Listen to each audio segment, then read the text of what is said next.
On May 28, 2020, a team of geneticists published results from 73 ancient people buried across the southern Levant. These were not modern political figures, not soldiers from a recent war, and not people who had ever heard the words Jewish or Arab in the way those identities are used today. Most had lived during the Bronze Age, thousands of years before the modern conflict. Their bones came from places such as Megiddo, Yahud, Baka, Tel Shaddud, and Abel Beth Makkah. When the researchers compared those ancient genomes with people living in the region now, they found something that could not be reduced to a slogan. Many present-day Jewish groups and many Arabic-speaking Levantine groups carried substantial ancestry related to the same ancient populations. That result sounds simple, but it immediately creates a dangerous question. Does it mean Jews and Arabs are genetically the same? No. Does it mean they are completely different peoples with separate biological origins? That is also wrong. The truth sits between those extremes, and it is far more interesting. Jewish and Arab populations often share deep ancestry from the Middle East, especially from the Levant.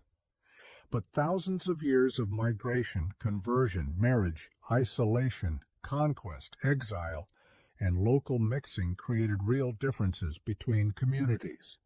The hidden truth is not that one group secretly belongs to the other. It is that both labels contain many populations, and their family histories overlap in ways that politics often hides. Before comparing DNA, one problem has to be cleared away. There is no single Jewish gene, and there is no single Arab gene. A laboratory cannot inspect one genetic letter and announce a person's religion, language, citizenship, or political identity. Jewish identity includes ancestry, religion, community, history, culture, and conversion. Arab identity is also broad, usually connected to Arabic language, culture, family history, and regional identity across a vast area from North Africa to the Arabian Peninsula and Iraq. A Moroccan Arab, a Palestinian Arab, a Saudi Arab, and an Iraqi Arab do not form one genetically uniform population. The same is true for Ashkenazi, Sephardi, Mizrahi, Yemenite, Ethiopian, and Indian Jewish communities. So how can scientists discuss Jewish or Arab ancestry at all? They do it by studying patterns across the entire genome. Each person carries millions of genetic variants. Most are shared widely across humanity, but the frequencies of some variants differ slightly between populations because of geography and history. When thousands of these markers are examined together, statistical patterns appear. This distinction matters because population genetics works with averages and probabilities. Two people from the same community can be genetically different, while two people from different communities can share many ancestors. A population cluster on a scientific graph does not mean every member is identical. It means that, in the sample studied, people share more recent ancestry with one another on average than with certain comparison groups. That is why statements such as Jews are genetically closer to Arabs than to Europeans can be partly true in one comparison and misleading in another. The answer depends on which Jewish group, which Arab group, and which part of the genome is being measured. In June 2010, a major study in Nature examined individuals from 14 Jewish diaspora communities and compared them with 69 non-Jewish populations. Most of the Jewish samples formed a related genetic cluster that showed strong links to the Levant. They were generally separated from the European, North African, and Asian host populations, among whom their ancestors had lived. That finding supported the historical idea that many Jewish diaspora communities retained ancestry connected to the Middle East even after centuries outside the region. But the study also revealed exceptions. Ethiopian Jewish and Indian Jewish groups clustered much more closely with neighboring Ethiopian and Indian populations, showing that Jewish history never followed one single genetic path. Another genome-wide study published in 2010 reached a similar broad conclusion. Major diaspora groups such as Ashkenazi, Sephardi, and Middle Eastern Jews formed distinct but related clusters with shared Middle Eastern ancestry. Yet even here, the phrase shared ancestry must be handled carefully. It does not mean that every Jewish community descended from one small, untouched tribe that remained genetically frozen for 3,000 years. The communities carried different levels of ancestry from Europe, North Africa, the Caucasus, Iran, Arabia, India, and East Africa. Their similarity came from a combination of older shared roots, later movement between communities, and periods of marriage within the group. The ancient DNA study from 2020 pushed the story deeper into the past. Researchers analyzed genome-wide data from 73 ancient individuals and combined them with previously published samples from the Bronze and Iron Age southern Levant. The ancient people were not genetically identical. They carried ancestry related to earlier Levantine populations and additional ancestry connected to groups from the northeast, including regions linked to the Caucasus and Zagros. This showed that the Bronze Age Levant itself was already a place of migration and mixture. There was never a moment when the region contained one perfectly pure ancestral population waiting to divide into modern nations. When the team modeled present-day populations, the majority of the Jewish groups they examined and of the Levantine Arabic-speaking groups were compatible with deriving at least half of their ancestry from populations related to the Bronze Age Levant and the Chalcolithic Zagros. That is one of the strongest scientific reasons people describe Jews and Levantine Arabs as genetic relatives. Both preserve ancestry from people who lived in or near the same broad region thousands of years ago. But the study did not say that every modern group has the same percentage, that they are interchangeable, or that one is a direct, unchanged copy of the ancient population. This is where sensational headlines often go wrong.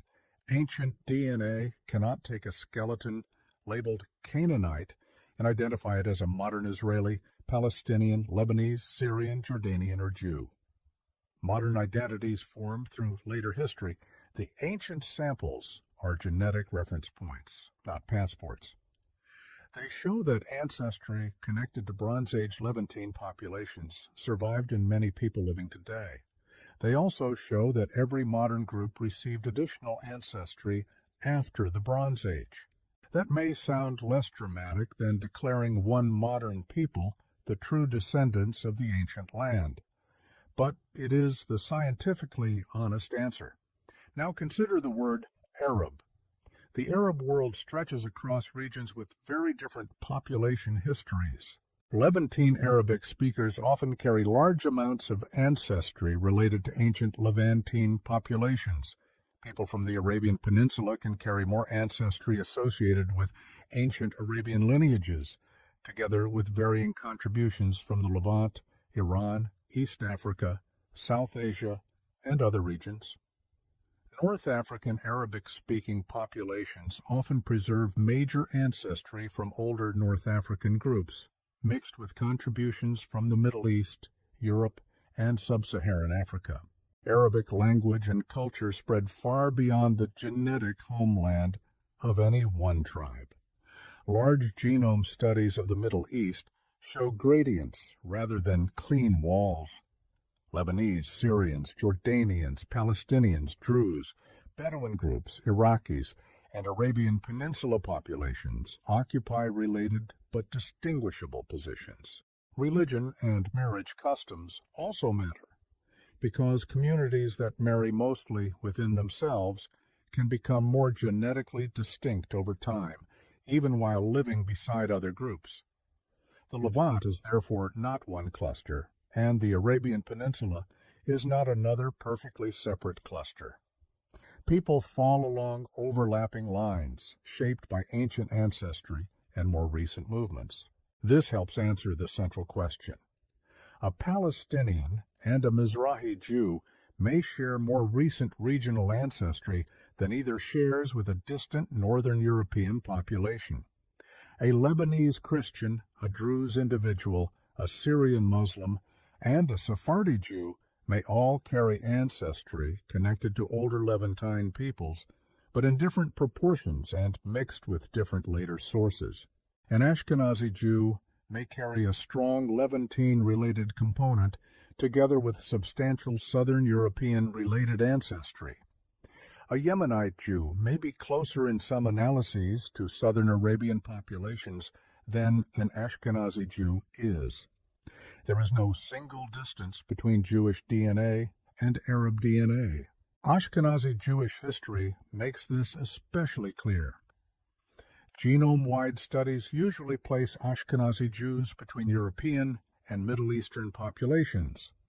Different models produce different estimates, but one influential whole genome study described Ashkenazi ancestry as an approximately even mixture of European and likely Middle Eastern sources. Later work suggested that much of the European contribution was Southern European, and that the main admixture occurred before or during the early formation of the Ashkenazi population. This does not erase Levantine ancestry, and it does not make Ashkenazi Jews simply Europeans. It shows that their population formed through mixture and then experienced long periods of relative isolation. The isolation created a powerful founder effect. A 2014 sequencing study estimated that the ancestors of modern Ashkenazi Jews passed through a severe bottleneck of roughly 350 individuals several centuries ago, followed by rapid population growth. A bottleneck does not mean only 350 people existed in total. It is an estimate of the small effective population that contributed most strongly to later generations. Because so many descendants inherited DNA from this limited group, Ashkenazi individuals share unusually long genetic segments with one another, and certain disease-associated variants became more common than they are in many other populations. This founder effect is one major genetic difference between Ashkenazi Jews and most neighboring Arab populations. It is not a difference in species, intelligence, worth, or ancient purity. It is a demographic signature. When a small population expands while marrying mostly within the community, rare variants can become common simply by chance.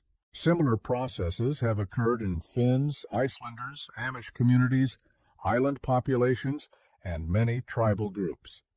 Sephardi Jewish populations followed another route.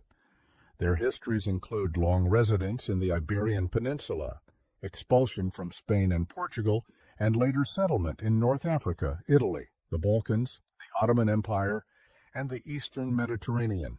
Their genomes often combine Levantine-related ancestry with ancestry from Southern Europe and the regions where different communities later lived. North African Jewish groups can show both Middle Eastern and North African contributions. A Sephardi family from Morocco may therefore have a different profile from a Sephardi family whose recent ancestors lived in Turkey or Greece, even though both share religious and historical traditions. Mizrahi is another broad label rather than one genetic population. Iraqi, Iranian, Kurdish, Syrian, Georgian, and other Jewish communities developed within different parts of West Asia. Many remained genetically close to neighboring Middle Eastern populations while also forming distinct clusters because of endogamy. Iraqi Jews are not genetically identical to Iranian Jews, and neither is identical to Yemenite Jews. Their shared Jewish identity does not cancel local ancestry. Instead, each community records a different balance between older Levantine or Middle Eastern connections and later regional history. The 2010 Nature study demonstrated this diversity clearly.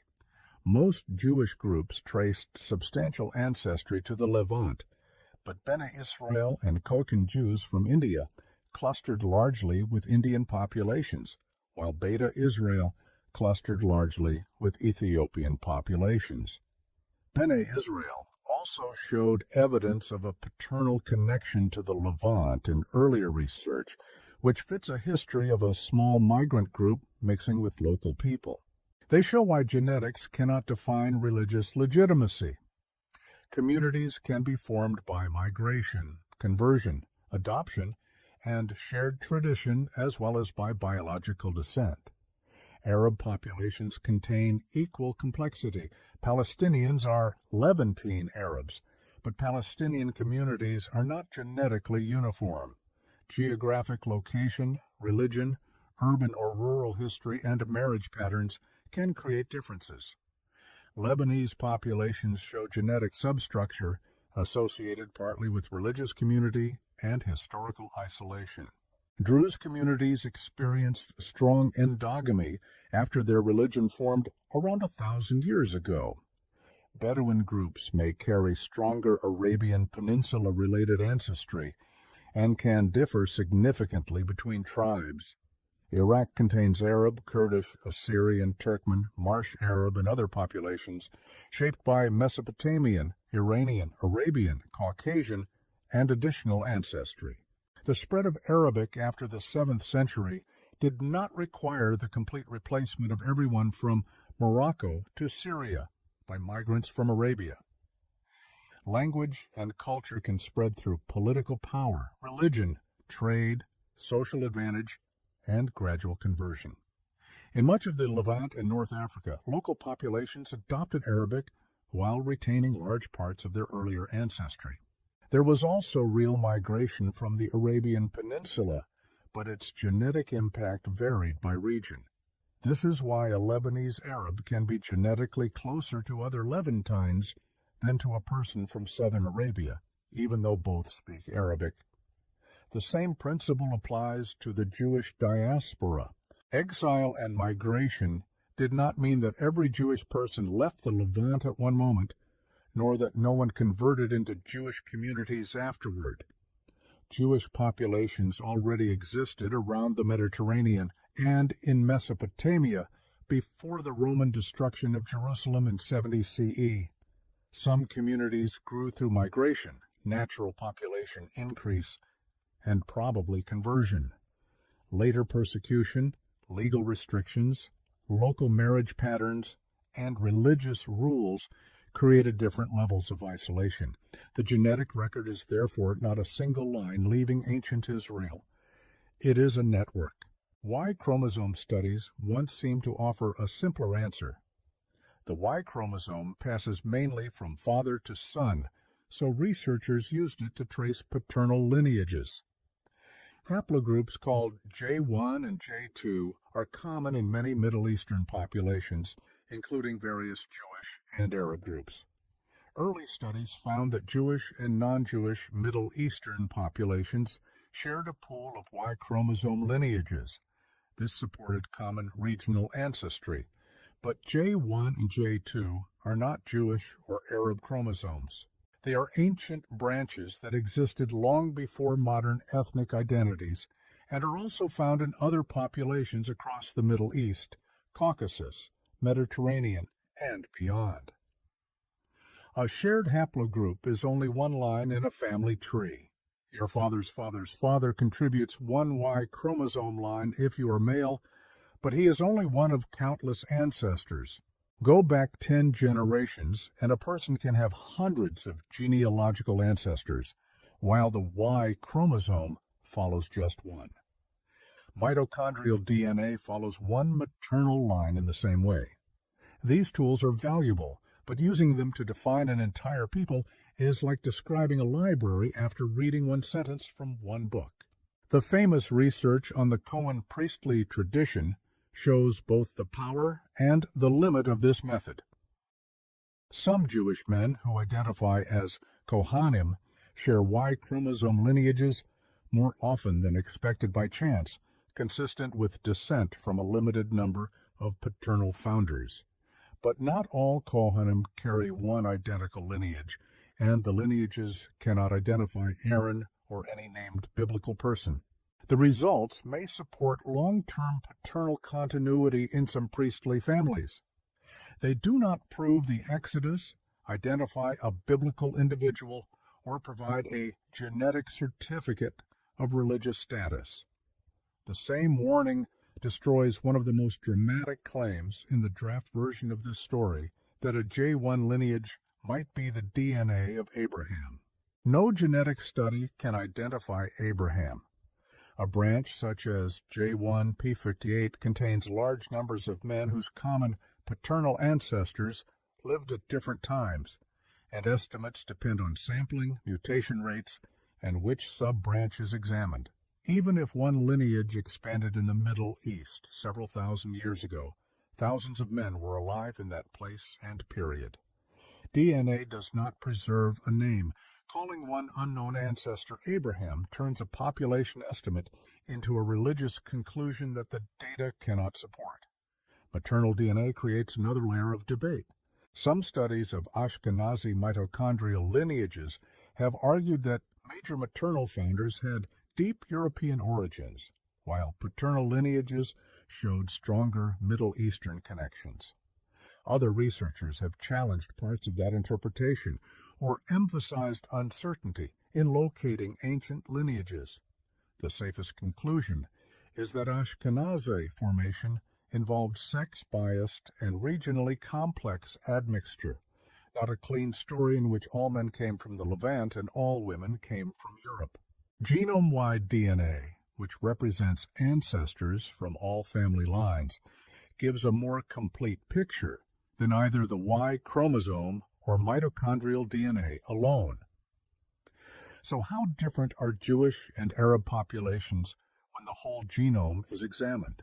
At a continental level, many are close because both belong largely to the broader West Eurasian genetic landscape and often share Middle Eastern ancestry. At a fine scale, scientists can usually distinguish sampled populations because each experienced different recent history. Ashkenazi Jews show European admixture and a strong founder bottleneck. Many Levantine Arab groups show different levels of Arabian and African-related ancestry, alongside deep Levantine continuity. Mizrahi Jews may cluster near populations from Iraq, Iran, the Caucasus, or the Levant, while remaining distinguishable because of endogamy. There is no scientifically honest percentage that answers how different are Jews from Arabs. Human genetic distance is not normally expressed as a simple percentage in the way consumer ancestry tests display colorful charts.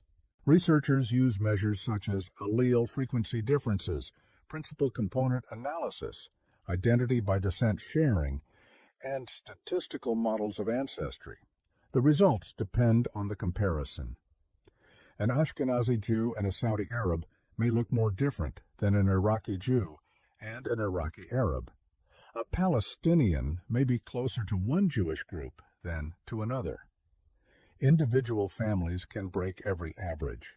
Claims that Jews and Arabs are closer than French and Germans or genetically indistinguishable should therefore be treated with caution. Some Jewish and Levantine Arab populations overlap closely in certain analyses, but population-level differences remain detectable. French and German populations also overlap strongly and are not simple separate genetic blocks. These dramatic comparisons are designed for headlines, not careful science. The accurate statement is that many Jewish and Arab populations share substantial ancestry, especially in the Levant, while later demographic history created measurable structure. The ancient past explains only part of that structure. During the Bronze Age, populations in the Levant already mixed with people connected to the Zagros and Caucasus. Later centuries brought movements linked to Egyptians, Assyrians, Babylonians, Persians, Greeks, Romans, Arab tribes, Crusaders, Turks, Africans, Europeans, and many others. Not every empire produced a massive genetic replacement, but none of these regions remained sealed. The DNA of modern people is a layered archive, and the layers do not line up neatly with the names of modern states. This is why the idea of genetic purity collapses as soon as enough data are collected. A population can remain culturally continuous while receiving ancestry from outsiders. It can change language while preserving much local ancestry. It can maintain a religious identity while converts and neighboring families enter the community. It can move across continents and still retain genetic links to its region of origin. Jewish and Arab histories contain all of these processes. Mixture is not evidence that an identity is fake. Mixture is how human populations normally form. The medical consequences of these histories are real. Founder effects and endogamy can raise the frequency of particular inherited variants in some Jewish and Arab communities. Ashkenazi carrier screening became common because certain recessive conditions reached higher frequencies after historical bottlenecks. Some Arab populations also have elevated rates of particular recessive disorders, often shaped by founder effects and marriages between relatives within extended communities. A genome is not a property deed. The data do challenge one harmful idea, that Jews and Arabs are biologically opposite peoples. They are not. Many descend partly from related ancient Middle Eastern populations. Their ancestors traded, fought, married, converted, migrated, and lived under the same empires. Some families probably changed religion or language more than once. A line that was Jewish in one century could become Christian or Muslim in another. A family that spoke Aramaic could later speak Arabic. Genetics cannot reconstruct every conversion, but it shows that the populations did not develop in separate sealed worlds. At the same time, saying they are all the same can erase real histories. Jewish communities experienced diaspora, persecution, endogamy, and regional mixture. Palestinian, Lebanese, Syrian, Jordanian, Iraqi, and Arabian communities experienced their own migrations, empires, village continuity, tribal expansions, and religious divisions. Shared ancestry does not eliminate cultural difference. Cousins can grow into different families while still remembering the same grandparents. The science is most useful when it reveals both connection and complexity. The strongest evidence comes from combining modern genomes with ancient DNA. Modern comparisons alone can show who is similar now, but they cannot always reveal why. Ancient samples provide time points. The Bronze Age Levant study showed that ancient people across several sites shared a broad genetic profile despite local variation. It also showed gene flow from northeastern regions over long periods. When modern Jewish and Arabic-speaking populations were modeled, both retained substantial ancestry related to those ancient sources, but both also required later ancestry. This is continuity without purity. So what is the hidden truth revealed by Jewish and Arab DNA? It is not that one people secretly descended from the other. It is not that a laboratory has proven a religious text word for word. It is not that modern identities are meaningless. The truth is that many Jewish and Arab populations preserve branches of a shared Middle Eastern ancestry, especially ancestry connected to the ancient Levant. It can show that Jewish identity survived while also absorbing people from the societies around it. And it can show that purity was never the source of either people's continuity. If an ancient man from the Bronze Age Levant could see the labels placed on his DNA today, he might recognize none of them. He would not know whether a modern algorithm classified a segment as Jewish, Palestinian, Lebanese, Jordanian, or Arabian. Those categories were created long after his death, yet pieces of ancestry related to his population may survive in all of them. His descendants did not remain one people. They became many. That is the final answer. Jewish DNA and Arab DNA are different enough for population geneticists to detect the effects of diaspora, geography, endogamy, and mixture. But they are similar enough to expose deep shared roots that cannot be erased by language, religion, or modern conflict. The closer scientists look, the less the story resembles two separate bloodlines. It becomes a tangled family tree spread across the Levant, Europe, North Africa, Mesopotamia, Arabia, and beyond. There is no Jewish gene. There is no Arab gene. There is no chromosome that grants a nation ownership, and there is no haplogroup that can identify Abraham. What exists is a record of movement and survival written across millions of small genetic variants. That record says that modern Jews and Arabs are not identical, but many are distant relatives shaped by the same ancient crossroads. And perhaps that is the most shocking discovery of all.